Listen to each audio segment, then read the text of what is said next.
Do we have all of Alabama in the building? 'Cause that was man. Jacksonville in the building. Who? All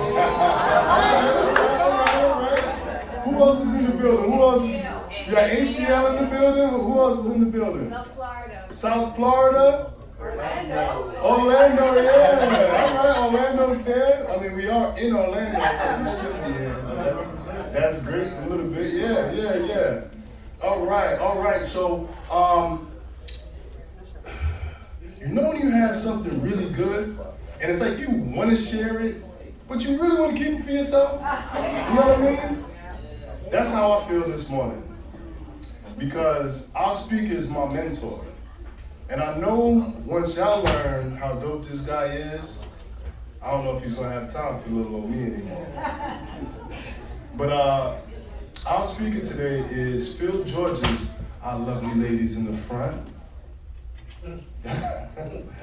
Our speaker today is Phil George's, and he is the president of the largest real estate investment association in the country, right here in Central Florida, the Central Florida Realty Investors. He's been teaching this multifamily focus group for a number of years, and his bio is super impressive. He owns hundreds of units in a bunch of different states, and he makes it all so effortless, right? Just the whole, I mean, when you think of multifamily, it's just like he just deals with it like it's just closing on a 3-bedroom, 2-bathroom. And the beauty of it is that why I'm so impressed with him isn't just because he's done all of this multifamily. And it's a cool brother. And I want you guys to sit back, take notes, and connect with him, because all of that he's gonna be sharing with you, he's gonna wanna be able to really help and make sure that you get it more than just in this moment. So please put your hands together for our esteemed guest, Mr. Phil Georges.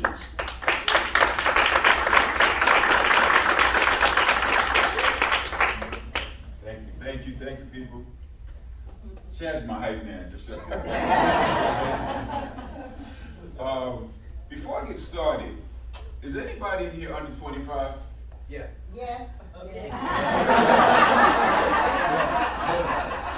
Nobody under 25. How about somebody who has not made any money in real estate yet? Anybody?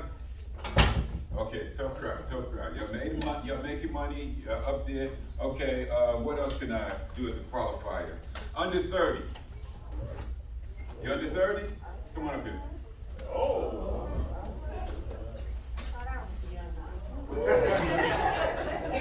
What's her name?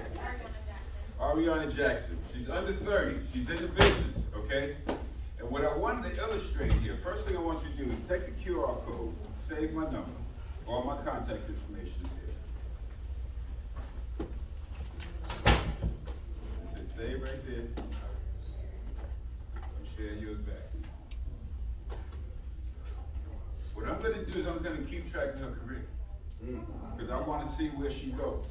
And you should be doing that for everyone that's in your circle. Okay? Now, the point of bringing her up here was to give her $100.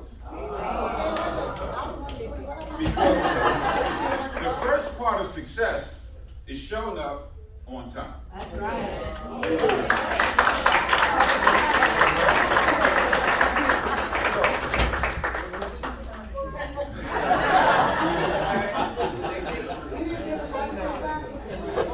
Now, if I could tell you how excited I was to be here, I am to be here, y'all wouldn't understand. So I'm gonna tell you a little story so you can understand. When I started this business, a room like this was not possible, okay? I was the only one in most of the rooms I went into that looked like me, okay? I remember being at a conference, a national conference, okay? And 4 of us who looked like me were chatting, because good to see each other, see folks, right? And my manager came over and he said, excuse me, break this up. No more than 2 of you at a time. How about that, right? So I speak to, as Chad said, to audiences of very large audiences. I I speak to my RIA once a month, over 200 people there. But I'm more excited to be here with y'all. Y'all can't understand. But let me say this. Start off, small disclaimer. I want you guys to take what I say as knowledge that I've acquired over the years. However, I make the disclaimer that you need to speak to your own professional, your own accountant, your own financial planner before you make decisions. And that's with anybody, okay? Don't take what you hear on the stage as gospel. You go do your own due diligence and your own homework, okay? With that being said, anybody from Haiti in here? Nobody from Haiti. Well, I'm gonna give you a little fact. Only thing that, I'm from the island of Haiti, small country in the Caribbean. And most people who have heard of Haiti have heard that they're the poorest country on the Western Hemisphere. Is that what you heard? Yeah. Let me tell you something else about Haiti. We're the only black nation to take our freedom by force. We took it by force. We kicked the colonizer out, okay? Yesterday was Haitian Flag Day, and just let you know the resilience of the people. So now you can walk out of here with one more fact that ain't the poorest country on the Western Hemisphere. I'm from New York City. That's where I grew up, and that's where I'm from, right? So at a young age, I would look up at the buildings, my little pea brain, and say, man, somebody's paying rent in all of these units. So my mind was cooking. Then I went to high school. By the time I got to high school, I had a teacher. Her name was Miss Kelty. She passed away. What she did for me is, you know how when you go back to school, they always tell you to write an essay or what you want to be when you grow up? Well, I was a little bit of a wise guy. So my essay simply said, I don't want to be nothing. I just want to have money and live my life. Well, that's what I do now.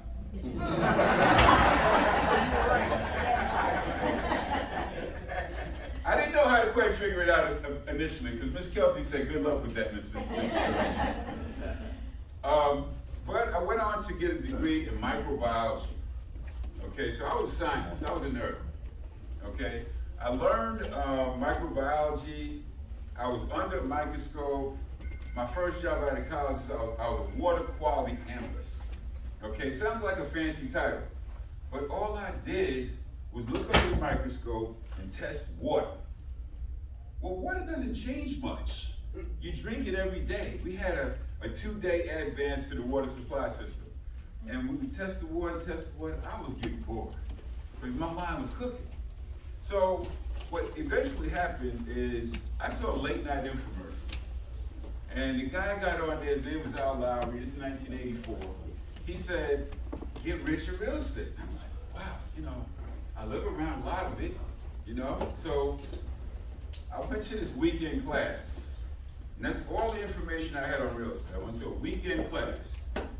And then I bought a 6-family. Okay? I had no knowledge now. None.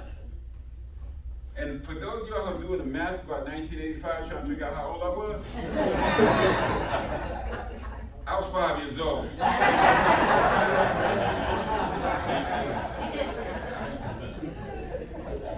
But this is the first building I bought. Anybody from Brooklyn? Okay, Brooklyn. You know where Do or Die Bed-Stuy is? Okay, this is where that building was.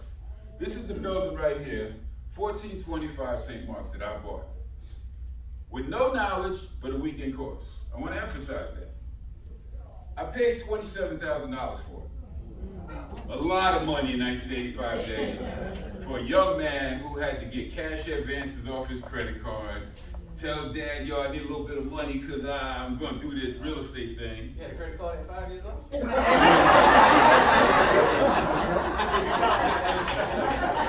Okay.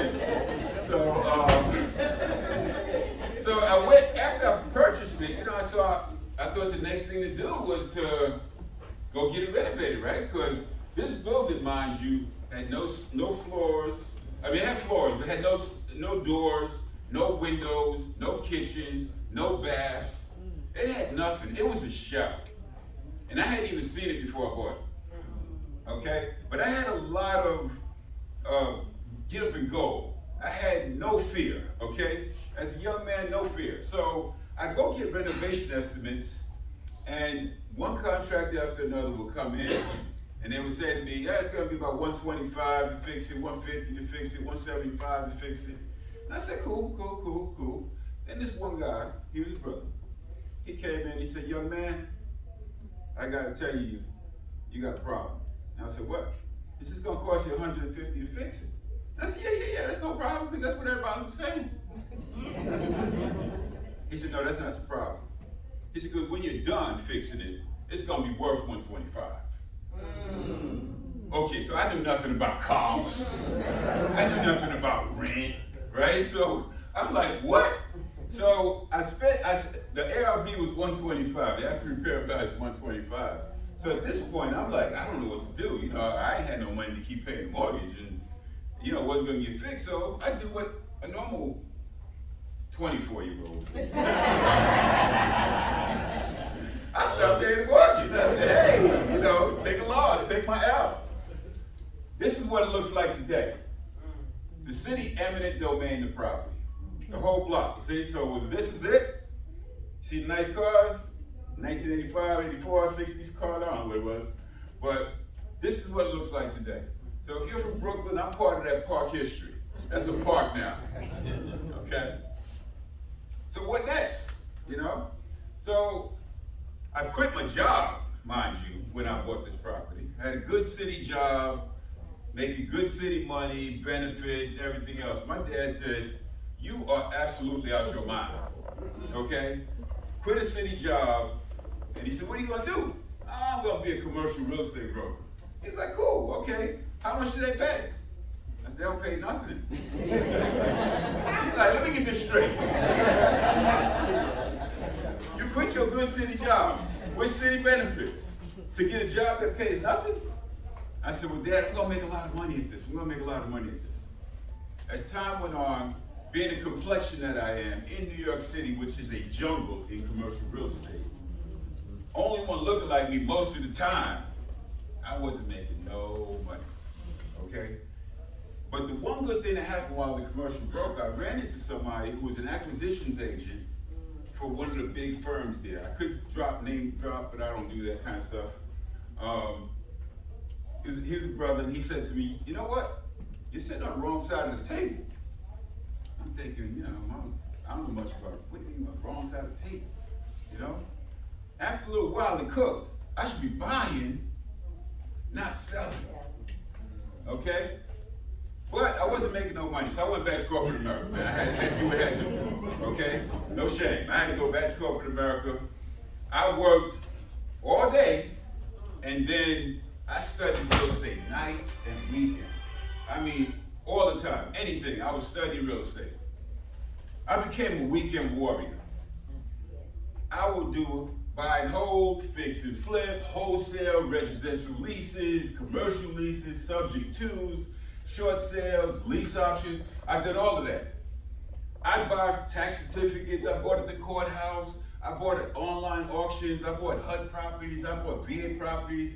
I bought mixed-use properties. I even did a commercial development of 50 units, okay? Now, I made money in all of them. Every last one, every discipline there, I made money in it, okay? So what I'm saying is that you have a choice. You can have a rich mindset or a poor mindset. See, a rich mindset will spend $1,000 to learn one little thing that'll 10x their money. A poor mindset won't spend $100 if it'll change their lives. But I know all of y'all here got the rich mindset because you're here. You spent your money to be here. So you're here for a reason to learn, right? So over the years, I spent over $100,000 or more in education. That's my bookshelf at home. All kinds of real estate education. They said real estate course, I was like, where? Where? I'm studying everything. Okay? I didn't care what it was. Okay? But tell me what the problem with that is. I'm chasing everything, man. I had the shiny ball syndrome. I'm going to do everything. But you know what the problem with that is? You're lacking focus. Focus. If you follow one course until you're successful, you get the bag. Okay? So when I put my mind to multifamily, that's when I started to get the bag. Okay? So what should you learn about multifamily if you want to turn your single family hustle into multifamily riches? That's what we're here to talk about. Turning your single family hustle into multifamily riches. Why should you graduate into multifamily? Why should you level up? That's what you should know. What's the difference between single family versus multifamily? What are the differences? Why should I switch to one or the other? More streams of income. What are the steps for me to get in the game? You know, I mean, how do I get into this complex area of investing in multifamily? How do I speak the language? Because every time you make that switch when I was running around, you're really starting over. You're starting all over, because it doesn't matter the discipline you decide to do, you're starting over. Okay? So I had to learn to speak the language. Because if you don't learn to speak the language, you might as well be in a foreign country not knowing the language. But when you don't speak the language, people don't talk to you right. They don't respect you. They know you're a rookie. They know you don't know what you're doing. So you're not going to get nothing if you don't speak the language. Multifamily is a team sport. That ain't an individual sport. That's a team sport most of the time. Okay? So you have to learn to build a team. You see the people around you? Somebody here got deep pockets. Many of y'all got deep pockets. Okay, you need those people on your team. So you need to share your contact information. You heard Marky talk about referrals. Y'all should be giving referrals to one another all the time. You don't have to give it to someone outside of the community. You know friends in every state, or at least you know friends in multiple states. Find that person that look like you, give them the referral. Okay? So you have to build a team in multifamily. You have to learn how to analyze the numbers. You see, because in multifamily, there's no such thing as comps. Okay? There's a different metrics for you to figure out what multifamily is valued at. Then you have to learn all the steps to close a deal. It's not as simple as buying a 3-2, okay? So let's talk about real estate versus other real estate, multifamily versus other real estate. Multifamily has economics of scale, which means you can scale up. You can't do that in single family in a real way, okay? Multifamily has forced appreciation. Anybody ever heard of forced appreciation before? No. I control what that property's worth, not the comps in the neighborhood, okay? Because the comps in the neighborhood is what you get when you got a single family property. When you got multifamily, you can force that appreciation, grow the wealth.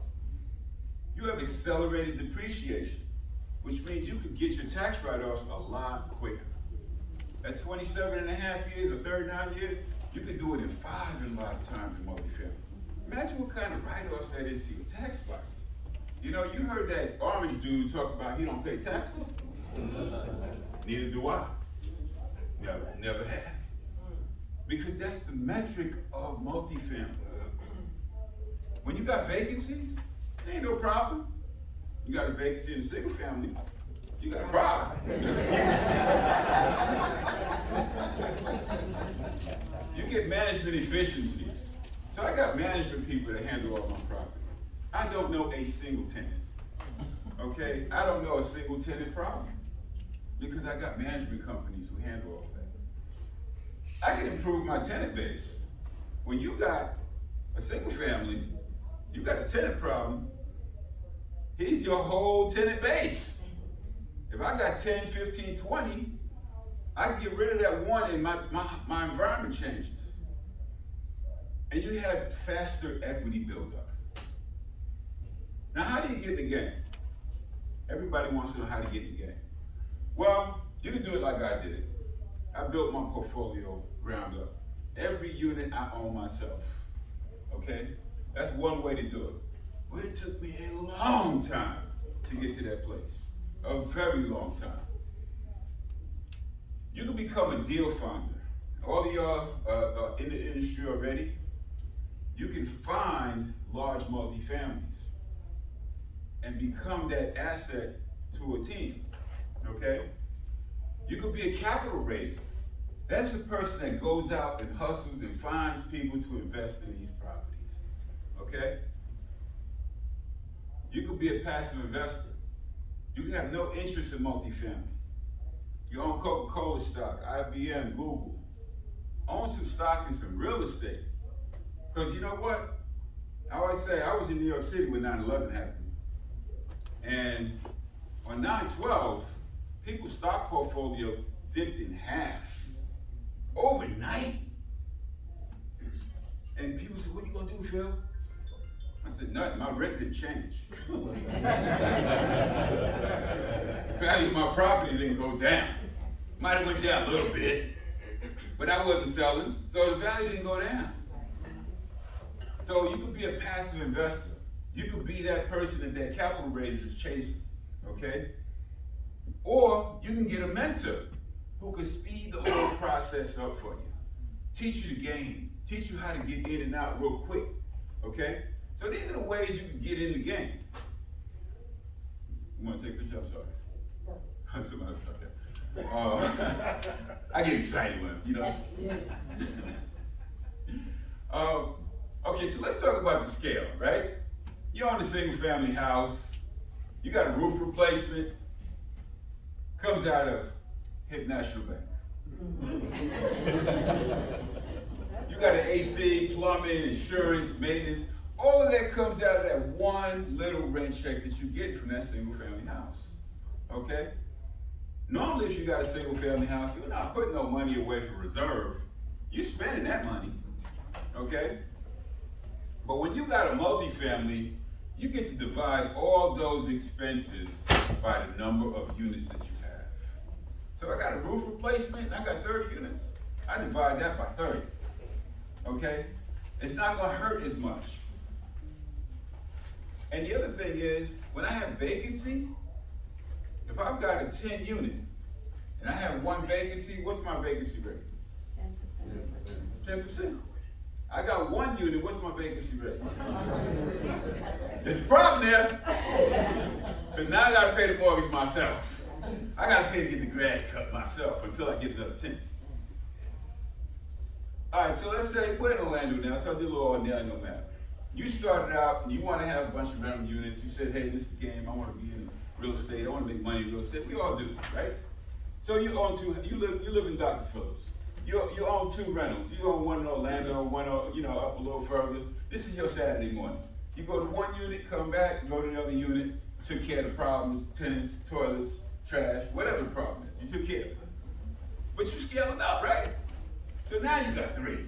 So now you go to the other side, not too bad on Saturday morning. You just go take care of all the stuff, all the problems you got. Or then, you start to scale up some more. Now you gotta drop the popper, you got a little different route going on, you gotta get to the plumber, you gotta talk to this and that, handle this tenant, that problem, right? Before you know it, this is what your Saturday look like, okay? This is what your weekends look like. This is when your phone is ringing at 2 a.m. because somebody broke into the back door of one of your tenant's house. I've had that phone call before, okay? I had that phone call. I one time had a property that I rented out. This is single family, mind you. I rented it out to a tenant. And I said, you can move it on first. I said, okay. Gave him the keys, gave him the lease, got their money. I get a phone call on the first, and it's from the police. They said, you need to come over here because you got 2 tenants claiming that they're moving into the place. They both have leases, they both got keys. This is like 11 o'clock on a Saturday night. Okay, I'm chilling. So I go over there, I talk to the police, and I said, look, I know these people here. I don't know these people here. And they're like, well, how'd they get a lease? And I said, I don't know. The police asked the people, who gave you this lease? Describe him. It's a black man, he's about 6 foot, he's bald, real stocky. And I said to the police, that's my contractor.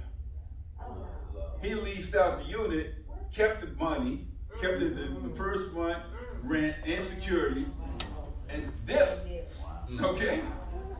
Those people out there money because the other people was the people I rented to. So you got these kind of problems happening when you're a single family, right? So anyway, you could choose your weekend. You could have a whole bunch of that, all right? You could have a weekend that looks like this guy, fixing everything, running around, everything like that. Or you could have a weekend like that. Family, pleasure. You know what I use my weekends and time off for? I travel. I was traveling before it was popular on Instagram. I done been to 39 countries. Next week I'll be on my 40th country. Okay, and all that while the income is coming in. All right, so you could choose how your weekend is. Now, single family versus multifamily. Let's say you buy a property, $150,000. You put $40,000 down. You got a balanced mortgage of $110,000.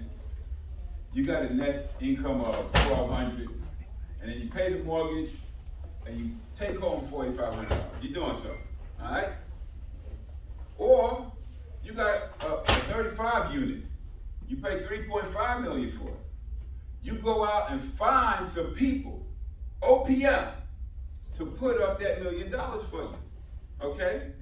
Then you got a $2.4 million mortgage. You got a net income of about $189,000.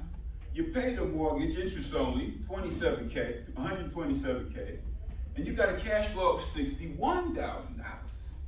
Okay? Choice is yours. It's just more zeros. That's all it is in multifamily. Just more zeros. Your guys already know how to close deals. All right? You just got closing with more zeros. So, I can force appreciation. Right? So, I got that 35 unit. I got 35 tenants paying $1,000 a month. Right? I got a vacancy factor of 10%. That's what this. Voice privacy content. When I purchased this property, I got 35 tenants paying $1,000 a month. They got a 10% vacancy right now. Okay. They got an effective gross income of $378,000. They got expenses of approximately 50%. That's what it is in multifamily. Expenses are usually anywhere from 40 to 50%, okay, of the gross income. So that leaves a net operating income of $189, right? If I do a cap rate of 5.5%, and I'll explain some of these things, these terms if you're not familiar with them. The property is worth $3.5 million, okay? But I'm gonna get in there, and within 5 years, I'm gonna get the rent to market. The rent will be $13.50, okay? I'm gonna do better with the management. I'm gonna reduce the vacancies to 5%, which is more or less the norm for some areas, right? So I reduced the expenses to $28,000. Now I have an effective gross of $538,000. I reduced the expenses, okay, because I got better management. They got, instead of 50%, they done nudged it down. They got a better landscaper for a little cheaper. They got a plumber there to do the job a little faster and a little cheaper. So overall, I saved 2% there. Now I have an effective, I have an NOI of $279, okay? Almost $100,000 more income in that same property. And if I do that, and I do the same cap rate, my property is worth $5.1 million.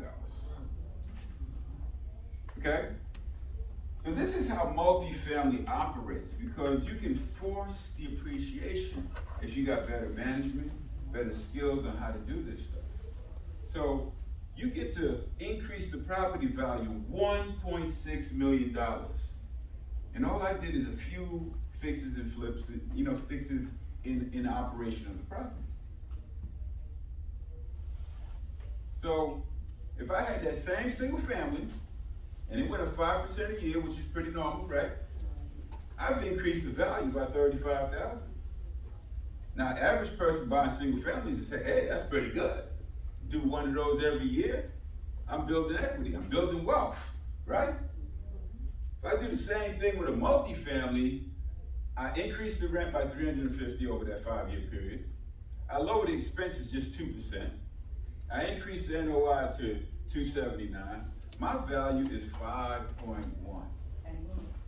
$1.6 million in 5 years. You can't do that in single family. Not possible. You can't force appreciation in single family. You take what the comps give you. That's all it is. You know, I used to joke around and say, you know, if you built the Taj Mahal in that place, you still gonna get the comps value. It doesn't matter what you build in an area, because the comps dictate the price.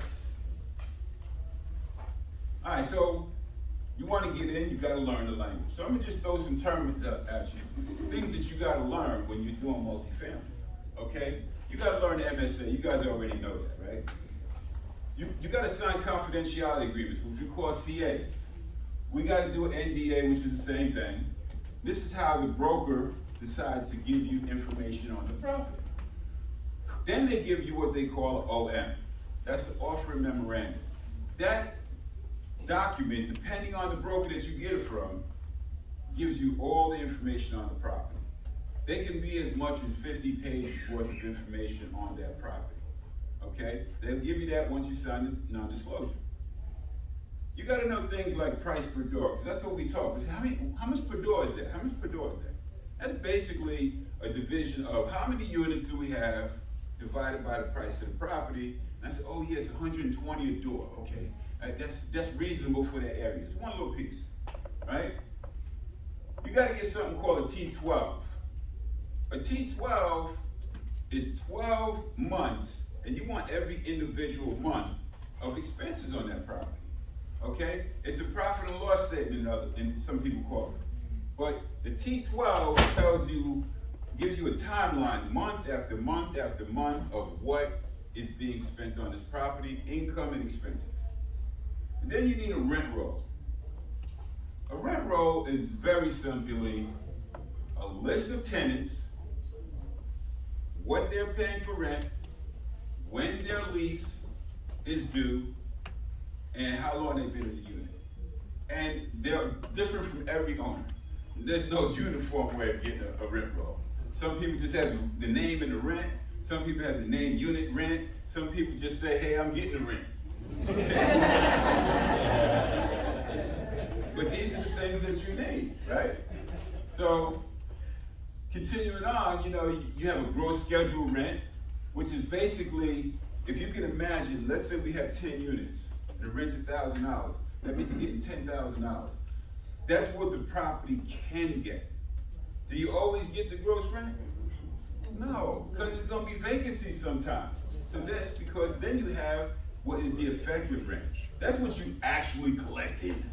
You know, minus vacancies and minus any concessions. Concessions are when you see that sign that says free month rent. We ain't seen that in a while because our market been pretty good. Right? We ain't seen that. But you will see that on occasion. It says free rent. First month free, or whatever the case might be. Those are concessions. So after you subtract those out, that's what you get in effective rent. Then you have other income, like the laundry, the vending machines, storage units. In multifamily, every nickel and dime counts. Okay, every nickel and dime counts. So if you are gonna buy a multifamily and they don't have some laundry facilities, guess what you're gonna do? You're gonna call Maytag. We need some units. We need some laundry here, because every nickel and dime counts. Because every nickel and dime in multifamily changes the value of the property. Then you have the net operating income. You heard me say NOI a few times. That's what that means. The net operating income is all the income minus expenses, not including the debt. Okay, so you haven't paid the mortgage when you got the NOI. That's your net operating income. Then you got debt service, which is principal and interest. See, in multifamily, we don't say mortgage. We say debt service. What's the debt service on that property? Okay? Then you have what we call CapEx. Those are expenditures that are generally at one time. The roof, the landscaping, you know, when you redo the property. The parking lot, when you redo that. you redo the lobby, which is normally the first thing you want to do in multifamily. In multifamily, when you take over one and you want to improve the property, the very first thing you do is you fix all the exterior visuals. Because people like to say, I live here, okay? And if you fix the visuals, now you can fix the interiors and raise the rent, okay? Because when people are proud to live there, they'll pay a little more, okay? So we raise the rent every single year, okay? And whether you're on single family or multifamily, there's one thing that should be constant. If you ain't doing this now, you need to be doing it, is you raise the rent every year. This is a business. Expenses go up every year, okay? They shouldn't be asking, is there an increase? They should be saying, how much is the increase? They need to know, okay? Because every time you raise the rent, you improve your cash flow, okay? When you improve your cash flow, you have a better cash on cash, okay? That's the money that you get versus the money you invest. In multifamily, we have three terminologies about the property: the value play or yield play. For all pretense and purposes, most people getting into multifamily are only concerned with the top of the value play. A value play is when you buy a property that has bad management, they're not taking care of the property. You know the kind I'm talking about. You can go in and fix those things relatively easily and increase the value of the property. And that's the name of the game, increase the value of the property. Now, yield play is for more bigger multifamily operators. You know, the insurance companies, those big shiny buildings downtown. They put money into those things just to keep their income steady. They don't really care how much they're making. They just want to make something to keep their money safe. Okay, that's what a yield play generally is. And a hybrid is something in between, but we don't really talk about it that much. We're all looking for them value plays. Continuing on, we have debt service coverage ratio. The bank is going to make sure, you hear what I'm saying? The bank is going to make sure you do not buy something you're not making money with, okay? Because they have a ratio, they're going to divide your net income and say, your property can handle this much debt, okay? So if the property can handle so much debt, it's basically a 1.2 for most banks. The higher that number, the better. So if you have a 1.3, you're doing better in terms of your return.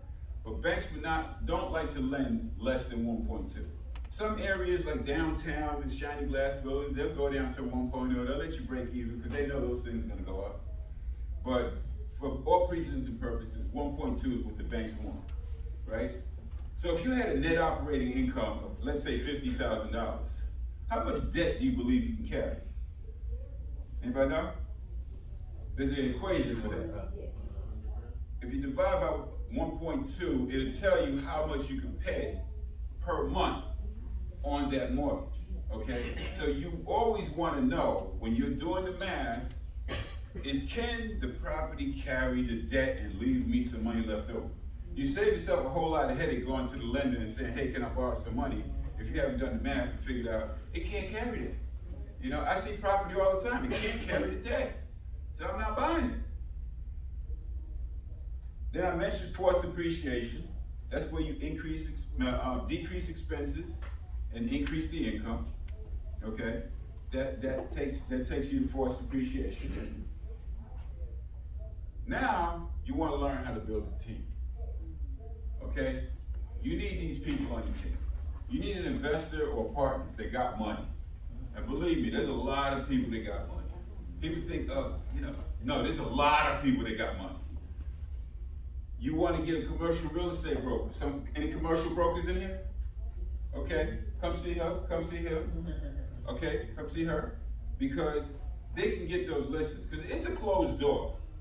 Believe it or not, if you don't know them commercial brokers, you're not getting them leads. There's no MLS for multifamily, right? There's no MLS. So you got to get to know those brokers.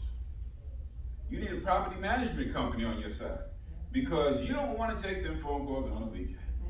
You need somebody managing those properties. They handle all the day-to-day. They just call you or text you and say, hey, I'm about to spend X on this. Is that okay? Flip, yeah, go ahead. Go ahead and replace the refrigerator, it's no problem. You need a property inspector. Because you need to know there's a lot of moving parts when you've got 20, 30, 40, 50, 100 units. You got to know what's happening in these things, okay? And if you're really good, you get contractors to tell you what's happening in those places. Because guess what contractors don't do? They don't charge, because they're hoping to get the job. You see, a property inspector is going to charge you to come and do this stuff. You get to know some contractors, they'll come in and say, yeah, the roof got 10 more years, and the plumbing's good.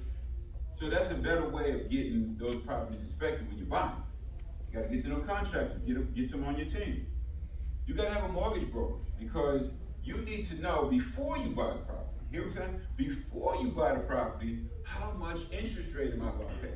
How much debt can this property handle? Then you need an insurance broker. I believe I spoke to, where's Ron? There you go. Ron's the insurance person, right? So you gotta get to know guys like Ron, because he's gonna give you a good quote. He's gonna get you the best quote for that insurance.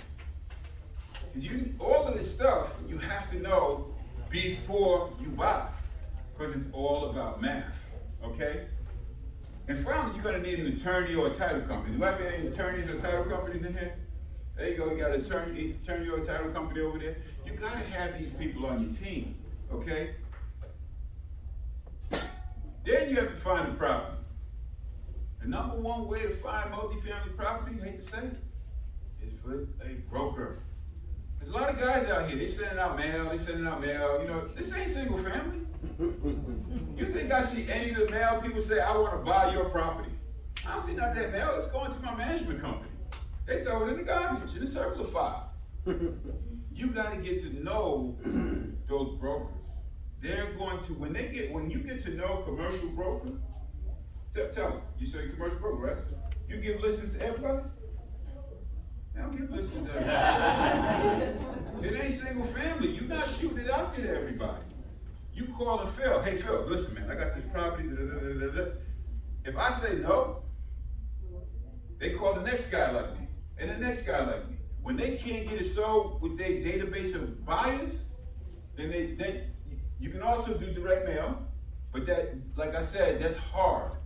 You might get away with it up to 10, 15 units, maybe 20, 25. But after that, you're getting zero return on your money.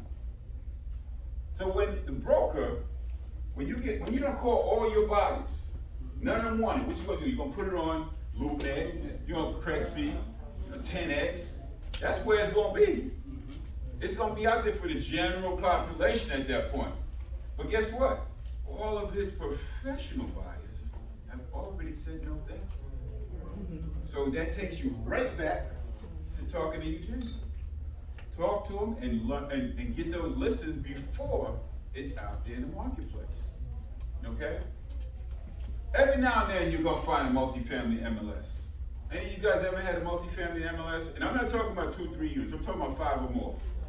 Right? You get it, right? Because what happens is you're busy selling single families. You meet the seller.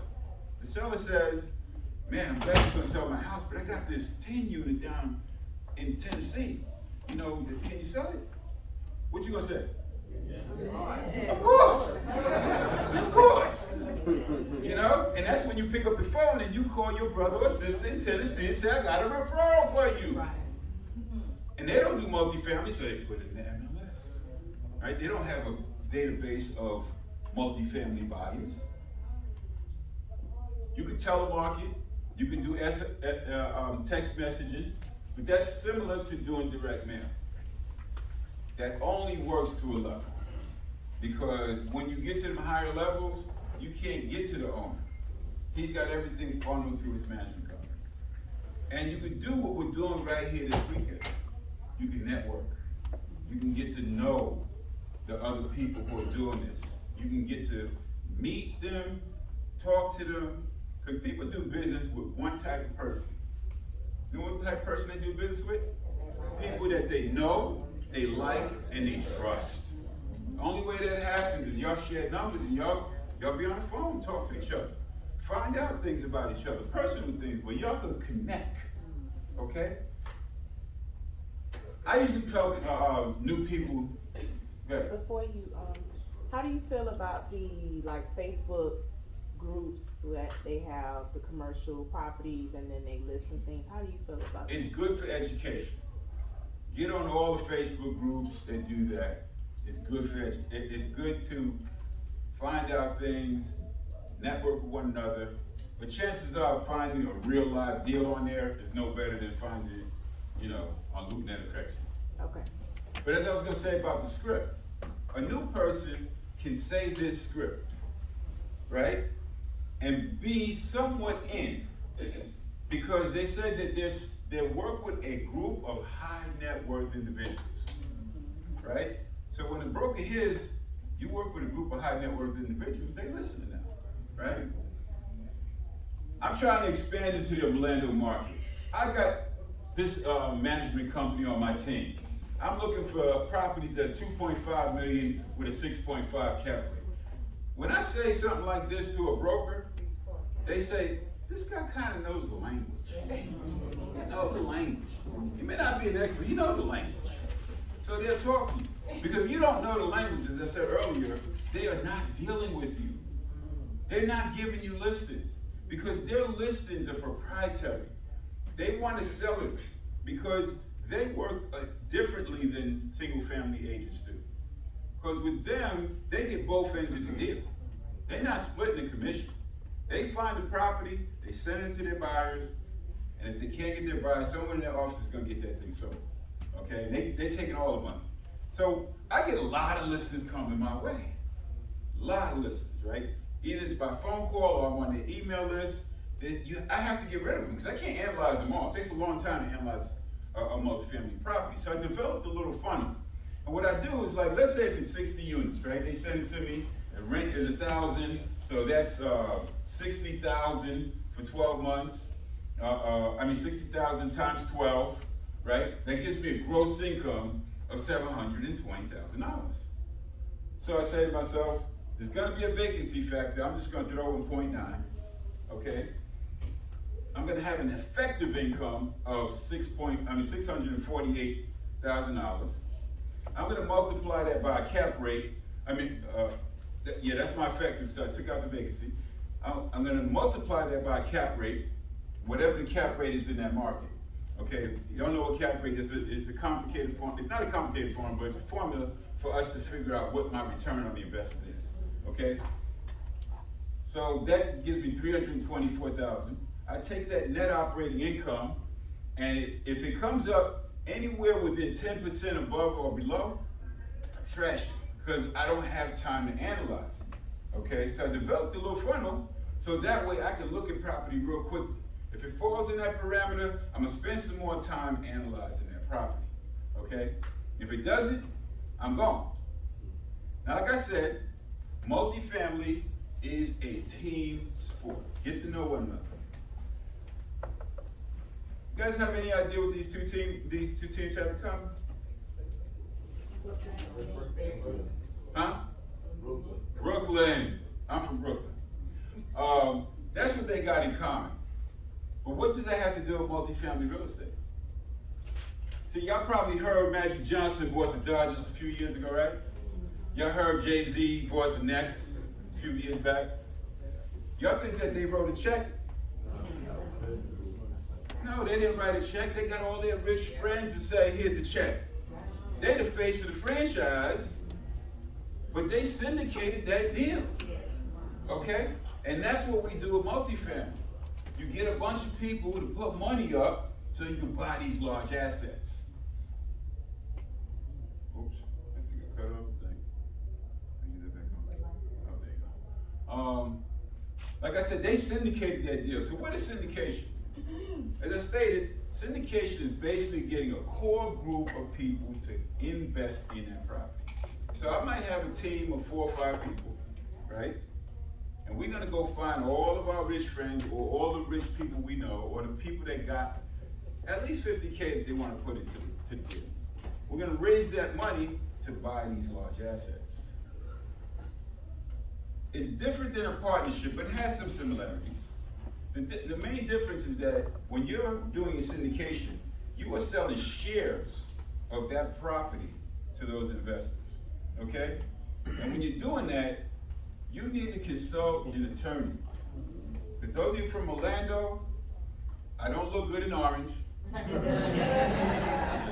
I don't want to be on 33rd, okay? So if you don't want to be on 33rd, you better get a consultant. You better get a syndication attorney to write up all that documentation. It's called a PPM, a private placement memorandum. And this is how you buy multifamily, big multifamily, by syndicating. So some syndication terms. The syndicator is the deal architect. He's the guy or the team that puts it all together. Okay, they find the deals, they do all of that. You have people called key principals. These are the people that sign on the loan, okay? So I've advanced in my career to the point where now I tell people who are new, yeah, I signed on a loan for a piece of the deal, okay? So how much work am I doing for that? You know, I get to sign on the loan if the deal is good, and I could be a sponsor. So you need somebody like that. You need investors who are going to put that passive money down. You get enough of them, you raise that down payment, you raise the money to get that deal. You have passive investments. It's a passive investment when they invest in that. They get a high yield with a safe property, right? It's not like Coca-Cola or IBM or anything like that, that something happened in world events and goes my money, okay? So on a typical deal, an investor can get 5 to 10%. 8% is kind of typical, okay? How much you get in your bank account right now? Yeah, I know, it hurts. So you don't want to keep your money in the bank.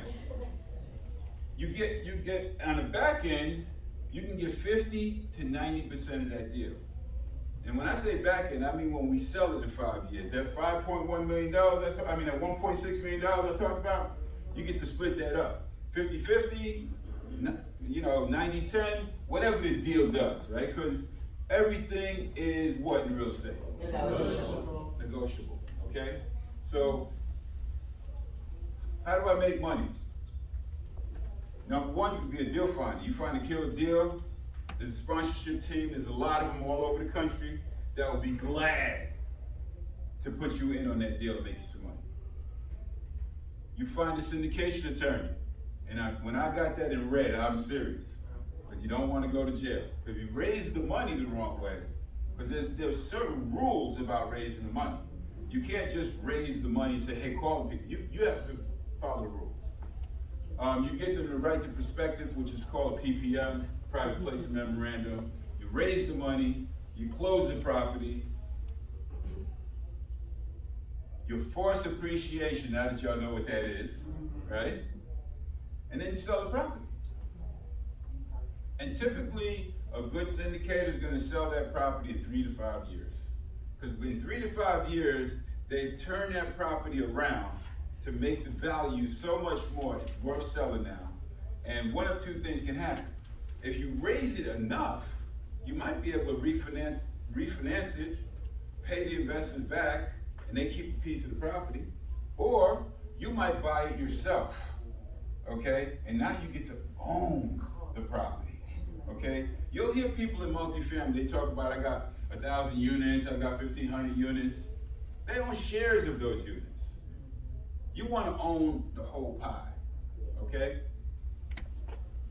So in a 3 to 5 year exit, let's say that you've increased the property to $7 million, for example, right?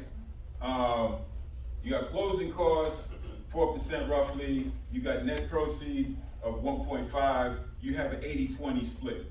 So you have 80% goes to the investors, right? They gave you all the money to get the deal. You got 20% to the syndication team. That's $304,000. You do that once a year, twice a year, I should say. You get all the tax write-offs. That'd be $60K per team member if you got a 5-team member, right? So you do it twice a year, you can leave your day job, okay? You do that 3 times a year, you're doing well. But you're doing this every year, and eventually you own all of this real estate yourself, okay? So if you do all of this correctly, you get to own something like this. This is one of my properties.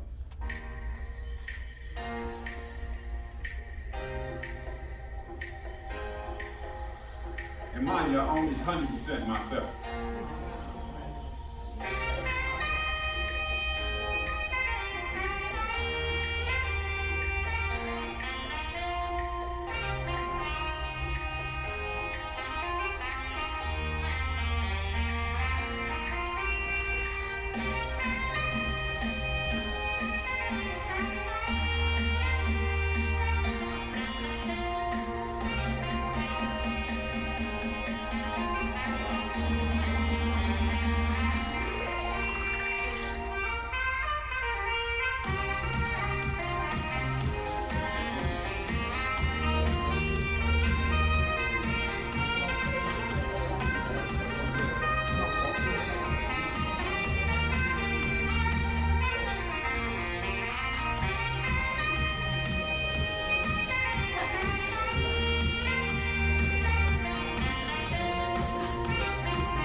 Anyway, you guys know what real estate looks like.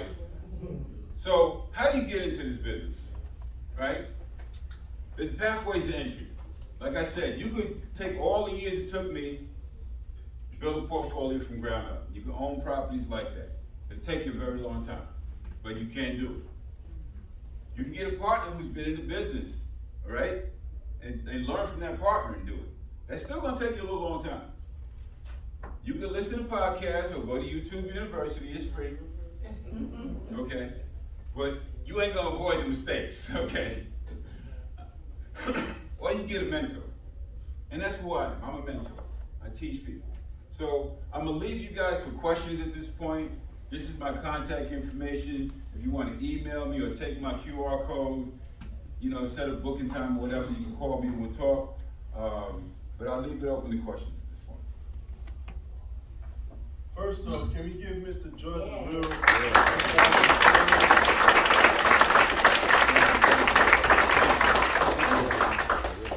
Before we get into the questions, really quickly, if I may, I want us to start thinking about this from a community standpoint, right? There's an opportunity here.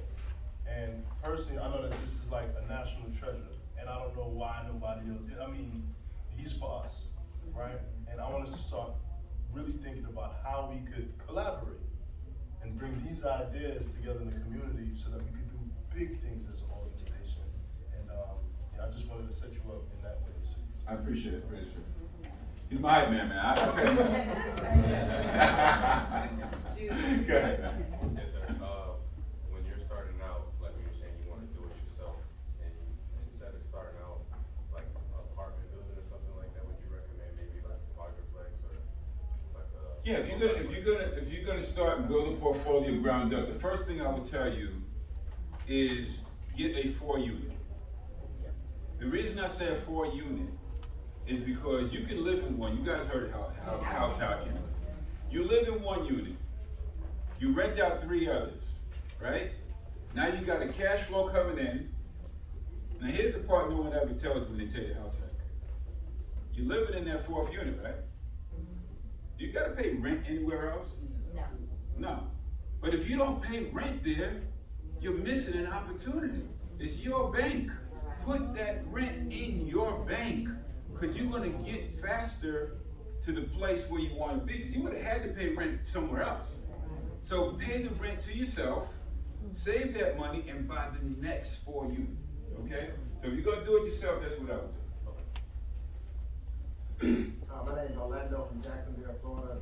Again, just to echo everybody, we appreciate you sharing so much. Thank you. Been investing for a while, and I've raised money over time, but under your mentorship, are you also advising, you know, the person that's coming to learn underneath your guys to also try to wear a hat to raise funds as well, or?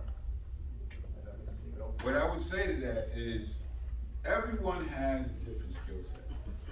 Know your skill set, okay? If your skill set isn't networking, smoothing with people, you gotta get someone on your team to do that, right? You need somebody who has that gift of gab that can get the investors on board, right? If you don't have it, I mean, if you do have it, yes, raise it yourself, right? But that's what I would say to that. What is the difference between a syndication and REIT, a right? A REIT is a security instrument, very much like stocks, right? But when you're doing a syndication, that's you doing it. So you become that person who's getting the money and raising the money to make that property purchase. Okay, so you can buy a REIT and just put your money in and they give you 4, 5, 6%, whatever it is. But the returns are similar to stocks. When you do a multifamily, however, the returns are infinite if you manage it correctly, you buy it correctly, you know, you can make a substantially amount more money. You know, the returns, I didn't talk about it because there's a lot of terminology, I didn't have the time, but you get the internal rate of return of about 15 to 30%. Can't do that in most other things. Alright, so I know you say you see tons of these deals and, you know, you do the whole chart to see which ones you're really gonna analyze at another level. How often have you seen where a person, you know, going through those fine details have reduced the expenses or, you know, the data not been correct, which throws off the whole formula? And what do you do to, you know, I guess, I would assume this increase the due diligence, or how do you really verify that? Well, first I put it through the funnel I talked about, right? If it doesn't come out the back end, I'm not even looking at it. It's a missed opportunity, right? But if it does make it, and it's something I analyze, then I will go through the process of doing all the numbers, which is a tedious task, right? I go through all the numbers and it looks good. Now, I'm gonna put in what they call them, when you are buying multifamily, you don't put a contract in. You put in what we call as an LOI, it's a letter of intent, right? And it's a non-binding one sheet of paper that says, I'm willing to buy the property at this price, these terms, I need this many days to inspect it, and I'm gonna get this type of finance. And there's a few other things, but it's a one page. The reason it's a one page is because a multifamily contract could be very thick. You're not gonna pay an attorney for each one of those, like a single family, where you just got an already blueprint one that you can just put your name and stuff in. So therefore, when you get to that point, and you think that you really wanna buy this, you put that LOI in, and you know, you negotiate the little terms. Now, if you agree, at that point you go into contract, and you have a term of time to do the due diligence. And in multifamily, due diligence means I'm gonna be calling the power company, find out that the power costs that much. I'm gonna have someone or myself review every single lease to see the deposit matches what the rent roll says. Is the rent really paying that much? It's a process, right? So that's what I'm gonna do with the ones that I decide about. And typically, how long is that process take? Depends how good you are, okay? If you get good at it, you know, an hour per property is fair. As far as the initial, to get the LOI in place. I mean, after that LOI. Then you got, it's negotiable like real estate, right? I would say 30 days is normal, okay? You get 30 days to inspect the property, review all the paperwork, check all the leases, call the power company, find out what the taxes are gonna be next year, et cetera, et cetera, et cetera. What if an owner is bad at record keeping and you don't have all the information you need to analyze the rent roll and all that? How do you make a determination at that point whether or not it's a good investment? What happens in that point, two things can happen, right? Generally when they're bad at record keeping, it's probably a smaller property, 20 units, 25 units. And you can't get financing if the record keeping is bad. It just doesn't happen, okay? So at that point, you're going to have to decide how you're going to buy this property if it's a good deal. You know, you may have to raise all the money or whatever. I had a property one time, it was like a 30-unit property, and the guy had terrible record keeping. I mean, so bad, he had a bucket when I met him with the coins for the laundry room. And I was like, how much you get a month? He's like, I don't know. It's like, the record keeping was horrible. So we couldn't get any financing. So what I offered him, I said, listen, I'll sign an agreement that I will buy this property for you a year from now, but I get to run all of your paperwork for a year so I can get accurate numbers, so I can get this finance. Okay? He didn't agree to it, I didn't buy it. The property was for sale like 4 years. You know, it just, it never got sold. Say when you're structuring a deal and you're leveraging off of a balance sheet from a Right. co-sponsor, Mhm. how do you strategize on what's appropriate for, the co-sponsor in regards to putting up the balance sheet for financing? How do you do that? Again, it's one of those things, it's totally negotiable. It all depends on how much profit that deal's gonna put up. And then you're gonna have it back and forth with that sponsor. They're gonna have a number in mind, you're gonna know what you can afford for the property, and if it works, it works, you know? For me, getting half of something is better than getting nothing of 100. You know what I'm saying? So you have to look at it that way, especially if you're getting started. You know, sometimes your first deal of multifamily, you're making nothing, but you're getting an education, okay? My first deal, the one I talked about, 6 family, I paid for an education. I didn't make any money, but I learned what not to do. And sometimes that's what happens, you know? But if you have a mentor, that would So, are you open to that, Huh? being mentors, or? Yes, yes, yes. Get a hold of me, we can talk about it. Yeah. He's like, get your own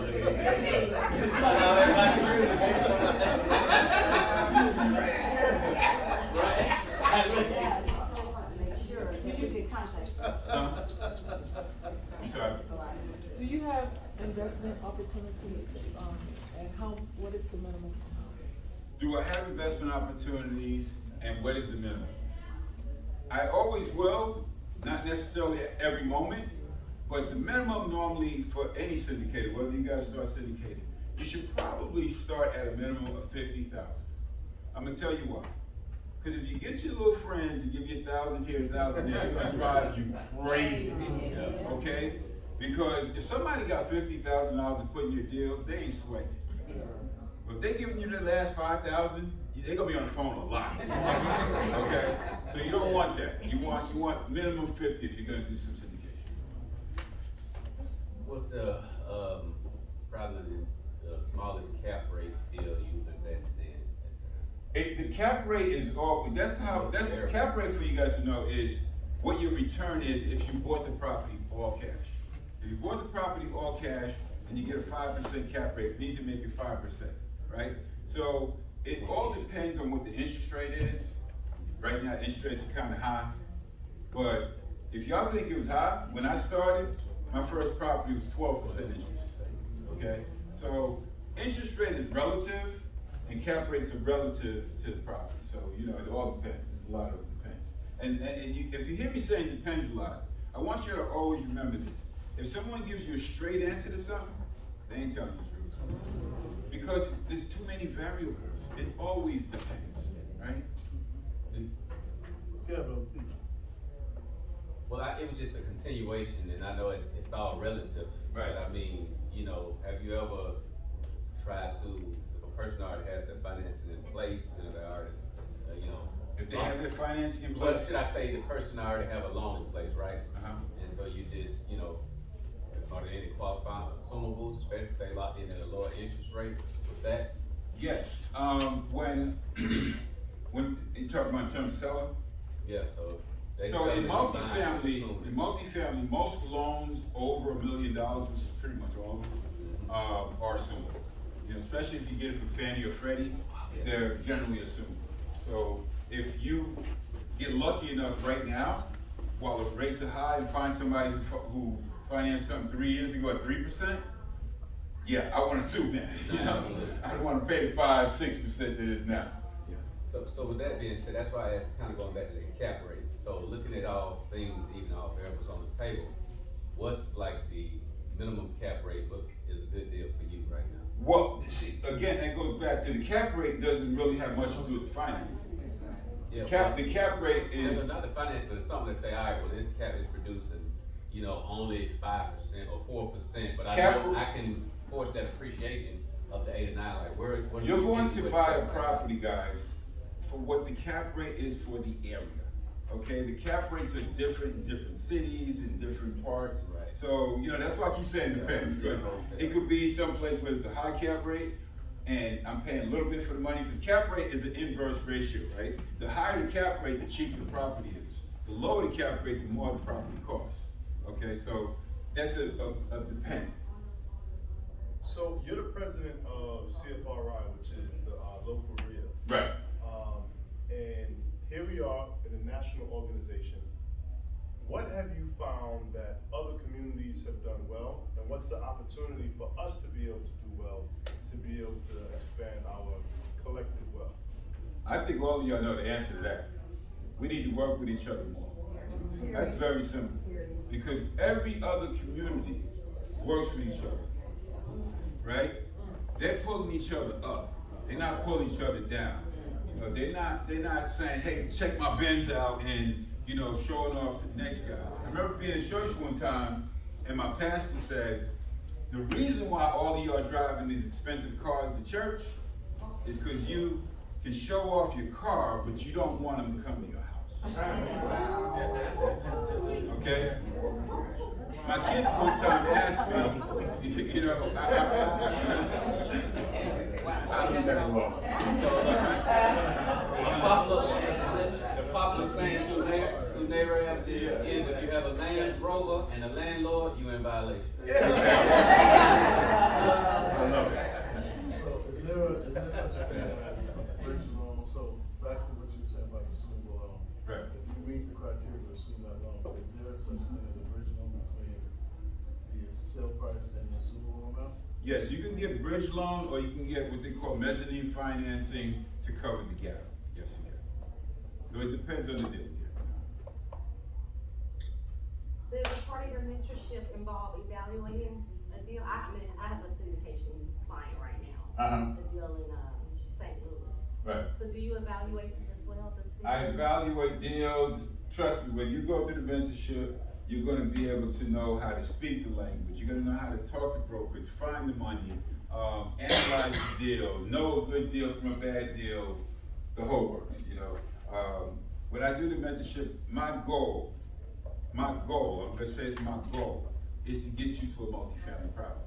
Will I get you there? I'm going to be honest with you, no. Because the ultimate work is on you. I can teach you everything in the world, but if you don't take action, you can't succeed. It's like going to college. You get a degree, that don't mean you're going to get a job in that field, because you got to go out there and apply yourself. But you will know everything you need to know to be successful if you come to mentorship. All right, so did everyone enjoy this session?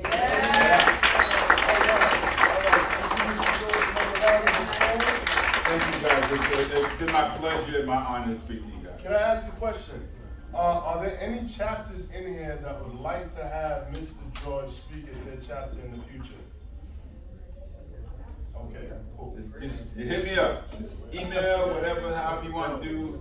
You know, my QR code has my calendar on there, so you can book a time. You know, so we'll do that. All right.